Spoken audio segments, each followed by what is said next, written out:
आज जिल्ह्यामध्ये काही लोकांना सांगली जिल्ह्याचं नेतृत्व करण्याची स्वप्न पडायला लागली। त्यामुळे तुम्ही एका भाषणामध्ये लोकांच्या मनामध्ये जोर जोराने ओरडून त्यांच्या विषयी विष पेरू शकत नाही।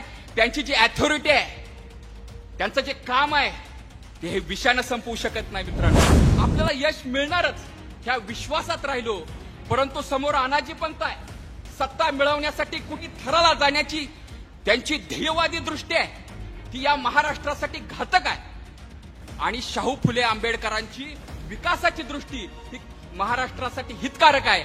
आणि हितकारक असणारी विचाराची दृष्टी घेऊन आदरणीय पवार साहेबांच्या नेतृत्वामध्ये ही सगळी मंडळी काम करतायत। पवार साहेबांचं कर्तृत्व जगानं पाहिलेलं आहे, तो आदर्श जगानं घेतला पाहिजे अशा पद्धतीची उंची आहे। पवार साहेब आत होते, सिक्युरिटी बाहेर होता, एक IPS ऑफिसर त्या ठिकाणी उभा होता। मी दारातच उभा होतो आणि पवार साहेबांना पाहिलं। वयाच्या 83-84व्या वर्षी एकाग्रपणे शांत चित्तपणे आपलं काम करत राहणारा हा माणूस बघितल्यानंतर माझ्या डोळ्यात पाणी आलं की आपण 25-30 वर्षाची माणसं अंगात जोम ऊर्जा असताना सुद्धा थकतो, दमतो, परंतु हा माणूस फक्त इच्छाशक्तीच्या जीवावर काम करत राहतो, काम करत राहतो, काम करत राहतो। ही गोष्ट प्रचंड आपल्याला प्रेरणा देणार आहे। त्यामुळं आपल्या पक्षाचा एक इतिहास आहे। खरं तर आजूबाजूला जे धर्मांधतेचं वातावरण आहे त्याचा मला वीट आला। पवार साहेबांच्या, शाहू फुले आंबेडकरांच्या पुरोगामी विचाराचा मी कार्यकर्ता आहे। धर्मांध शक्तीमुळे समाजामध्ये, विशेषतः हिंदू समाजामध्ये जी दुही माजवलेली आहे आणि ओबीसी समाजाला आपल्यापासून तोडण्याचा जो प्रयत्न चालू आहे, अनाजी पंतांची ही सिस्टीम आहे, काही करून सत्ता मिळवली। लोकसभेच्या यशानंतर आपण काही ठिकाणी बेसावध राहिलो असं माझं मत आहे। आपल्याला यश मिळणारच ह्या विश्वासात राहिलो, परंतु समोर अनाजी पंत आहे।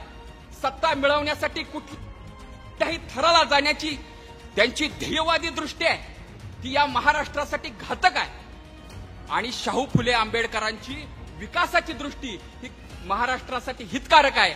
आणि हितकारक असणारी विचाराची दृष्टी घेऊन आदरणीय पवार साहेबांच्या नेतृत्वामध्ये ही सगळी मंडळी काम करतायत की जोपर्यंत जयंत पाटील साहेब आपल्या सोबत आहे तोपर्यंत आपला पक्ष अडचणीत असूच शकत नाही।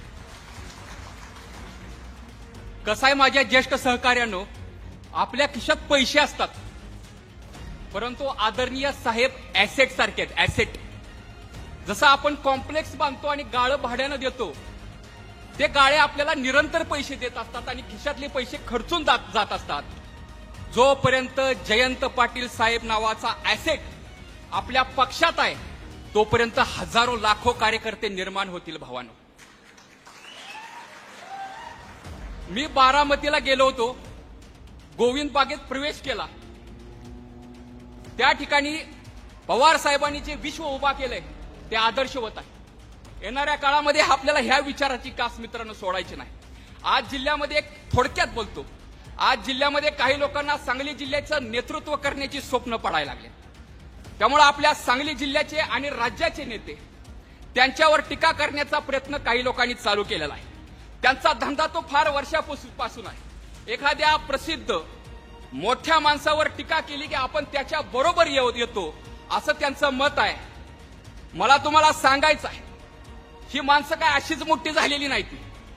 धर्मांध विष पेरून ही माणसं मोठी झालेली नाही ती। जाती जातीत विष पेरून ही माणसं मोठी झालेली नाही ती।